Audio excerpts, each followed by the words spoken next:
What's up, your boy Domuto. We're back with another video. Today we're watching Smugstick. What if Piccolo got orange early, right? Part 3. Orange Piccolo versus Beerus. Okay. So it's part 3. Y'all know what it is. Make sure y'all like, comment, subscribe before we get into the video, man. And let's do it.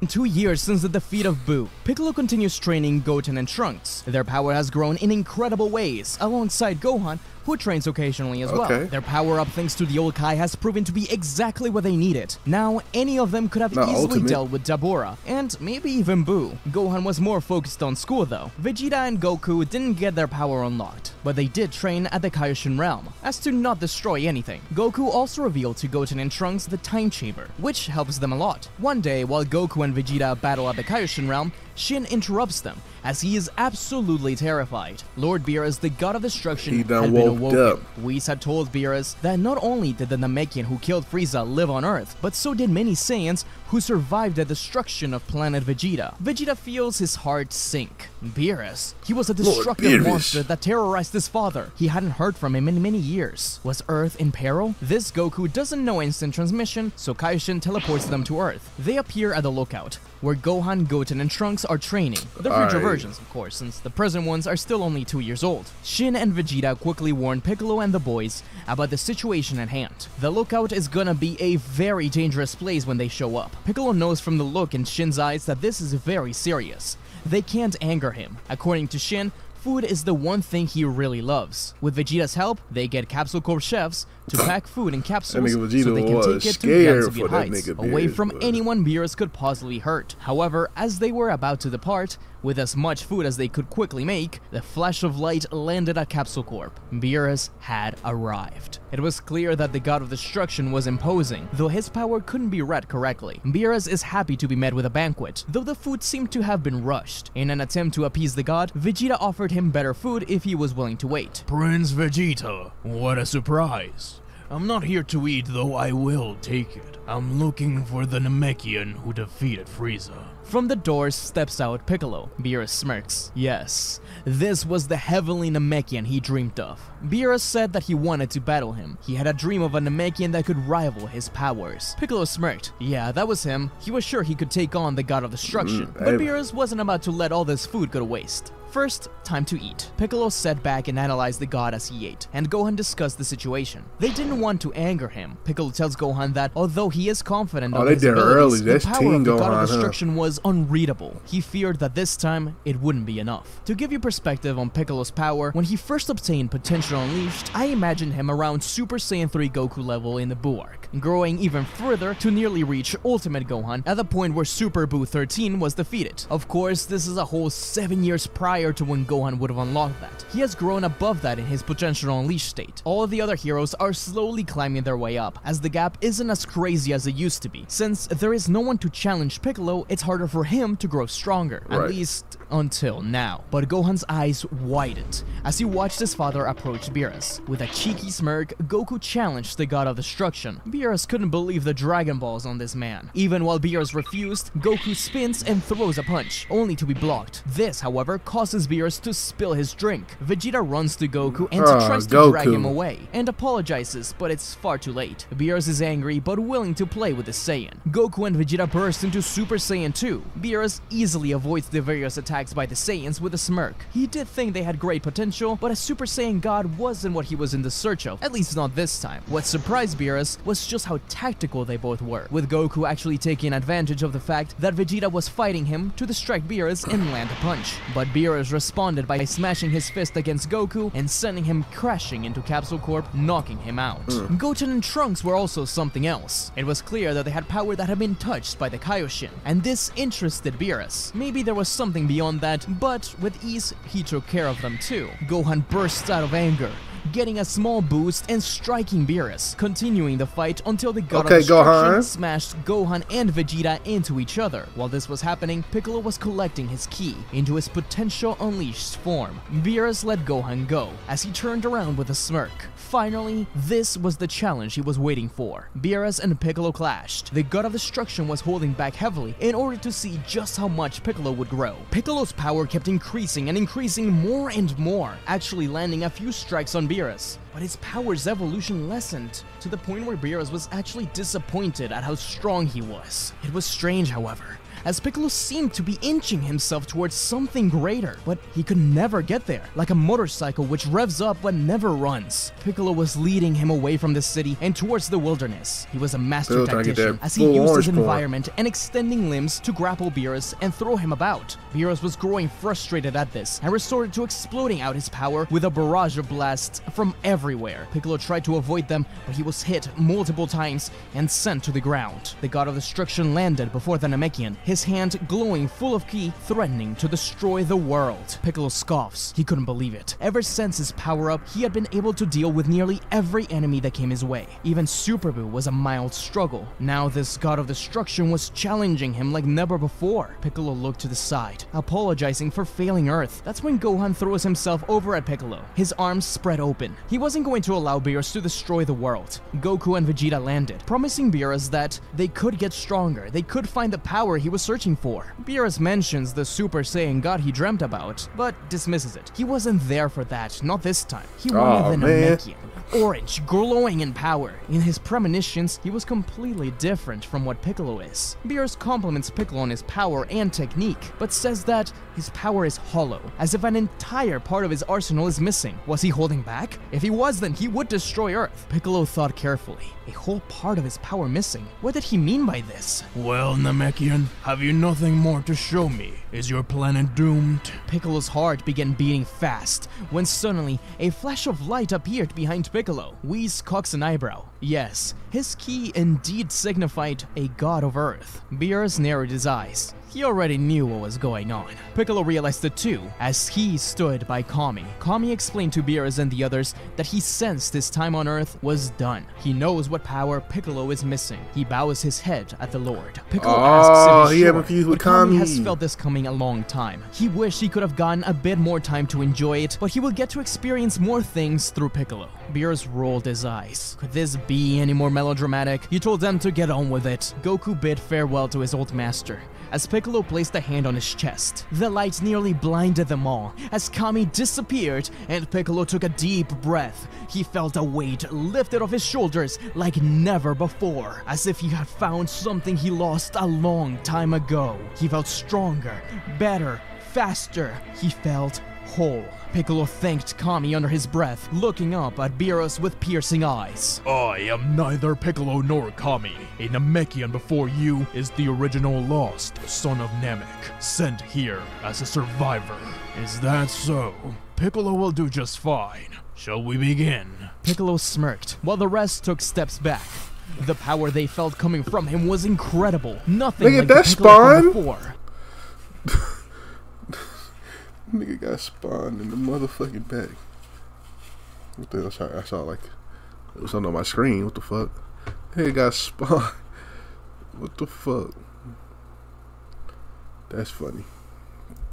If this Namekian had fought Buu, surely it would have been over in a single attack. They almost missed it, as Piccolo and Beerus flashed upwards and clashed. What is that? It was a true spectacle of power, though Piccolo was struggling to control it the way he wanted. But it was fun. The most fun Piccolo had in a long time. Gohan caught him smiling, a rare sight. He had come a long way. Goten and Trunks also watched the fight. It was awesome to see Piccolo like this. If they learned from him, then surely the future safety was guaranteed. The fight continued to rise up to the atmosphere. They burst their auras open as the ki from their power illuminates as if a dragon. For Beerus, it looked like Shenron, but for Piccolo, it looked like Purunga. After all, it was him who gave him this incredible power. Okay, all Purunga. That was a little extra. The two clashed their fists, shaking the galaxy, but even in this powered-up state, Beerus pushed through against Piccolo. He was impressed, but it wouldn't be enough. Piccolo gets punched so hard, he burst out from the atmosphere and into space, his vision becoming blurred. He was getting knocked out of his potential unleashed form. Beerus was happy with how strong he was, but perhaps he used a little too much power this time around. But he had to keep testing him. Beerus flew his way to deliver one final, decisive punch.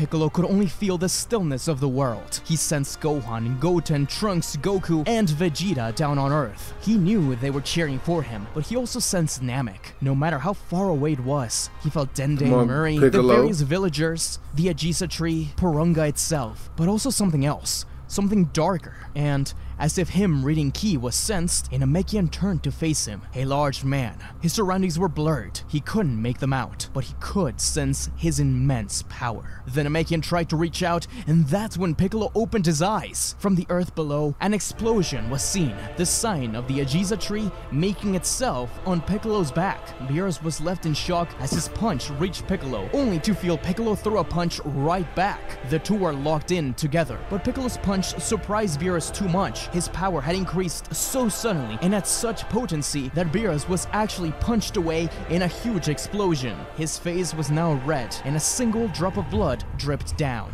Beerus was the most excited he had ever been. His mouth hung open. No mortal had ever been able to do something like that. But Piccolo, just as fast as he turned into this state, fell forward, losing his power completely. His first time achieving it was too surprising. Beerus caught him. Perhaps his visit to Earth was worth it after all. A god giving up his life to face him? This was a true warrior. Piccolo was incapacitated as Beerus descended down. He commented on how his power had evolved a lot more than anticipated, though that strange power will take some time for Piccolo to master. Prior to leaving the planet Earth alone, Beerus commented to Whis how he wants Piccolo to be trained. They're all surprised. Goku and Vegeta are a little jealous, but they have their own path, really. Piccolo interrupts by saying that he will only train if Gohan is invited as well. Gohan is surprised, as is Beerus. This kid? Gohan even says that he needs to focus more on his schooling, but Piccolo tells him that he can join on the weekends. His free time, whenever, but he will need him there. Gohan did want to keep growing alongside Piccolo. He wasn't sure if he fully deserved it, but Piccolo insisted that he was the next generation, and he needed to be the one responsible for the world. Goku commented on how fusing with Kami seemed to have made Piccolo a lot more righteous. Vegeta exclaimed that him and Kakarot should get to train there too. Whis accepts Gohan joining, but tells Vegeta and Goku that they will not stay far behind either. They just need to grow a little more. Beerus was impressed by them all, but that their paths are destined to be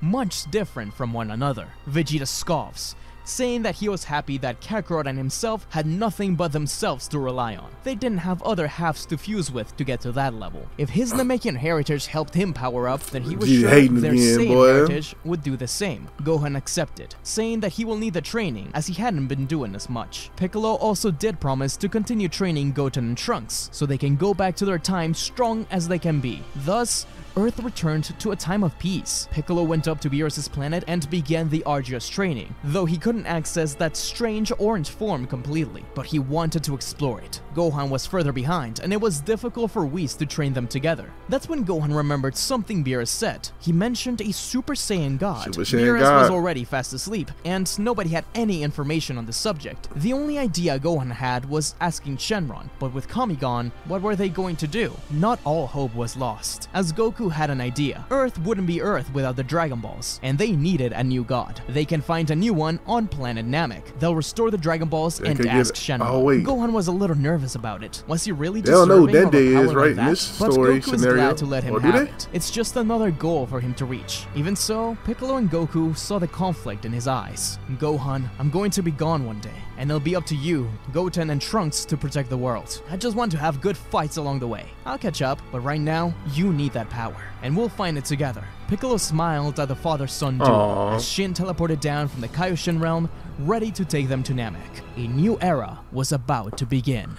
Goku, Gohan, and Piccolo teleport to planet Namek. Yeah, Gohan just got a growth spurt. Once they get there, they realize something strange. Very little ki can be sensed. It's quiet. In fact, the only ki they feel is that which belongs to the Dragon Clan. They make their way to a small village where Dende and Murray lived when Gohan first met them. There, they found a horrific sight. Death and destruction was all that was left. Not only that, there were dead Frieza soldiers scattered around. Had Frieza returned? Gohan ran through the village, calling out for anyone. Finally, he spotted one person children barely a lot. The poor Namekian boy barely managed to muster up the words. The Dragon Balls were gone and the elder was dead. The boy was Dende, who recognized Gohan and hugged him. He then walked over to I do know Piccolo, whom he Dende. called Nail. Gohan asked, "What happened Okay, I to you? forgot. Don't tell They me did go Frieza has been Nail. revived." Dende explained that no, it wasn't Frieza. Their Frieza force had indeed attacked. They were looking for the Dragon Balls in order to revive the Emperor, but another spaceship landed. A group of men with masks that defeated the Frieza force. The Namekians thanked them at first, as the leader was a Namekian himself, and he requested the Dragon Balls. He wished for eternal youth, but the Namekian elders became wary of his wishes. They tried to stop him. That was when he read Murray's mind, trying to find out what that power he felt all those years ago was, finding out about Piccolo and the exact wish he made, thus wishing for the potential unleashed. His name was Lord Slug, and his power was beyond anything he could imagine. Many Namekian warriors tried to stop him from making the third wish, but once he threatened to kill the children and the Grand Elder, Slug forced them to agree into a Namekian fusion. The two strongest warriors were absorbed, and the rest died by his hand. Oh, The damn. Grand Elder then sacrificed himself so the Dragon Balls could be deactivated. Sorry. And in his rage, Lord Slug destroyed nearly every village and kidnapped whatever few warriors were left. Very few survived. None of them could believe it. An evil Namekian wishing for youth? This sounded eerily familiar. Piccolo cursed under his breath. It was like facing a mirror image of himself. His father had done the same thing to Earth. That They is had true. to stop him. Now.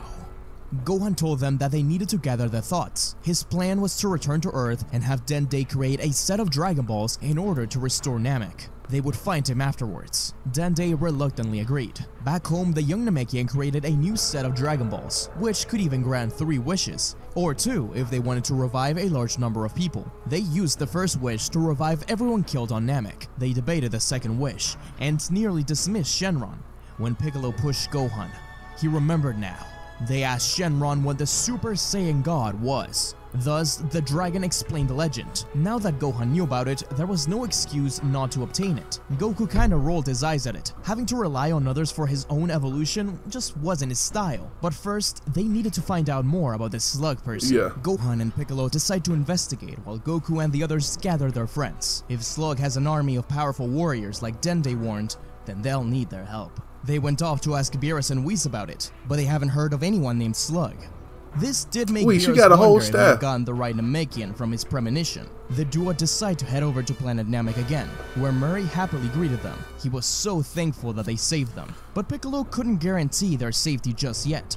They needed to find out more about Lord Slug first. Murray knew very little, but he did have a suspicion. He asked Gohan to stay at the village while he took Piccolo inside of a cave.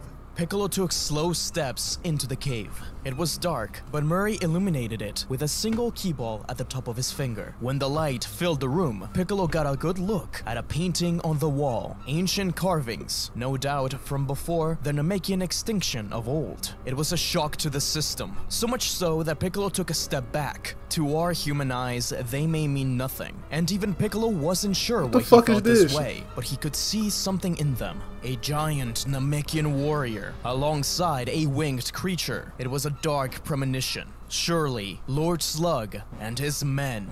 But Piccolo inspected the painting and realized that he could make something out. The face of an old Namekian, a familiar face to him. It seemed to him as if the drawings moved, eroding away everything that wasn't that single Namekian and the winged creature. Murray admitted that they weren't sure what exactly it meant, but he had a little bit of information about Lord Slug. If they didn't stop him now, he would be a greater threat to the entire universe. Piccolo Damn. couldn't look away from the painting, but he promised Murray he would stop Lord Slug. I like it, Piccolo. Thanks so much for watching, I guys. like it, I really like how Piccolo. this is shaping up. Alright, shout out to Big Pic. Pause. Shout out to Piccolo. I like how the story's going and the direction the story's going in. This is some good creativity from Smugstick, man, right here. Make sure y'all like, comment, subscribe, bruh. Let me know how y'all feel about this down below. Check out the last chapter right here. Check out another story right here. And I'll catch you next time. Peace.